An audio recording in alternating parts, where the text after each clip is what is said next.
Friends, knowledge academy में आपका बहुत बहुत स्वागत है। फ्रेंड्स, टीचिंग एग्ज़ाम की तैयारी कर रहे छात्रों के लिए यह टॉपिक बहुत ही ज़्यादा इम्पॉर्टेंट है। आज हम बौद्ध शिक्षा के विषय में जानेंगे। बौद्ध शिक्षा की क्यों आवश्यकता पड़ी, इसकी कौन कौन सी संस्थाएं हैं, इनके बारे में चर्चा करेंगे।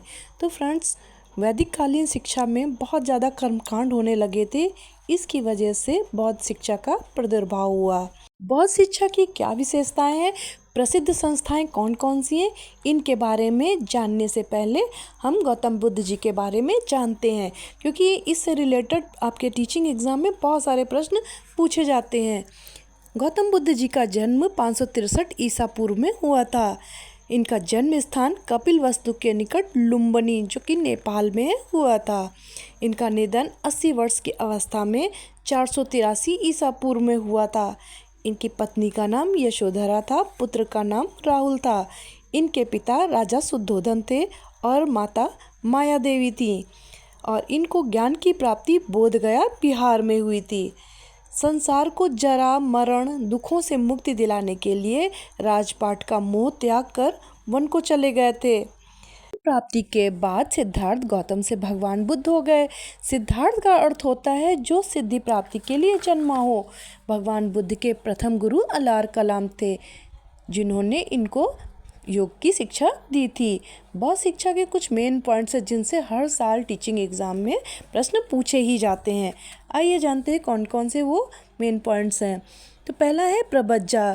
प्रबज्जा का अर्थ होता है बाहर जाना, अर्थात 8 वर्ष की आयु में जब बच्चे की 8 वर्ष की आयु हो जाती है तो वह संघ में प्रवेश करता है और उसे कुछ वचन लिए जाते हैं तथा 3 बार वो शपथ लेता है, बुद्ध शरणम गच्छामि, धम्म शरणम गच्छामि, संघ शरणम गच्छामि। इस प्रकार से आदेश का पालन करते हुए बालक जो है वो, उसको भिक्षु कहते हैं, वो श्रमण, सामनेर या नवशिष्य कहलाता है। दूसरा कीवर्ड्स है उपसंपदा। उपसंपदा यह 22 वर्ष तक चलती है। बाद में वह बौद्ध संघ का स्थायी सदस्य बन जाता है, पर भी उसे बहुत सारे वचनों का पालन करना पड़ता है। इस प्रकार से वो संघ का स्थायी सदस्य बन जाता है। अब चलते हैं पाठ्यक्रम की तरफ।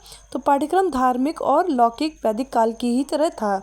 शिक्षण विधि मौखिक ही थी। शिक्षण का माध्यम जो था वो पाली भाषा थी। बहुत बार आपके टीजीटी पीजीटी के क्वेश्चन में ये प्रश्न पूछा गया है। तो बौद्ध शिक्षा में जो शिक्षा का माध्यम था वो पाली भाषा ही थी।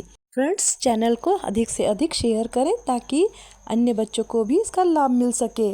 आगे चलते हैं सिद्धिरस्तु। ये भी मेन पॉइंट है, इसमें भी रिलेटेड बहुत सारा प्रश्न पूछा जाता है। तो जानते हैं सिद्धिरस्तु क्या थी।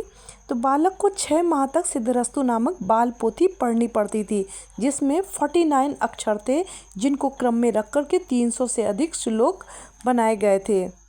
अब जानते हैं बौद्ध शिक्षण संस्थाओं के विषय में।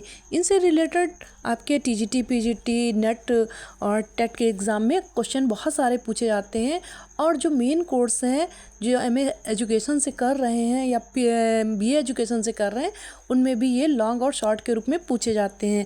तो कौन कौन सी संस्थाएं, आइए जानते हैं। सबसे पहले है नदिया विश्वविद्यालय। तो नदिया विश्वविद्यालय यह पूर्वी बंगाल में नदिया नामक स्थान पर है, जो कि 11वीं शताब्दी में राजा लक्ष्मण सेन के संरक्षण में बना था। दूसरा है वल्लभी विश्वविद्यालय। यह विश्वविद्यालय पूर्वी काठियावाड़ में वल्ला नामक स्थान पर है, जो कि 7वीं शताब्दी से 12वीं शताब्दी के बीच बना था। फिर है बहुत इम्पोर्टेंट आपका विक्रमशिला विश्वविद्यालय। यह विश्वविद्यालय उत्तरी मगध में गंगा नदी के तट पर एक सुंदर पहाड़ी पर बना है। इसमें 108 भिक्षु शिक्षक और 3000 छात्र थे। इसे बख्तियार खिलजी ने 1203 में नष्ट कर दिया था। अगला है तक्षशिला विश्वविद्यालय। इससे भी रिलेटेड बहुत सारे प्रश्न पूछे जाते हैं। यह विश्वविद्यालय रावलपिंडी से लगभग 20 मील पश्चिम में है। 600 ईसा पूर्व में अपनी प्रसिद्धि की पराकाष्ठा पर था।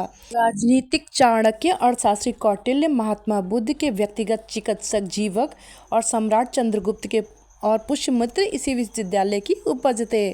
5वीं शताब्दी में बर्बर हूणों ने इसको सदैव के लिए विनाश कर दिया।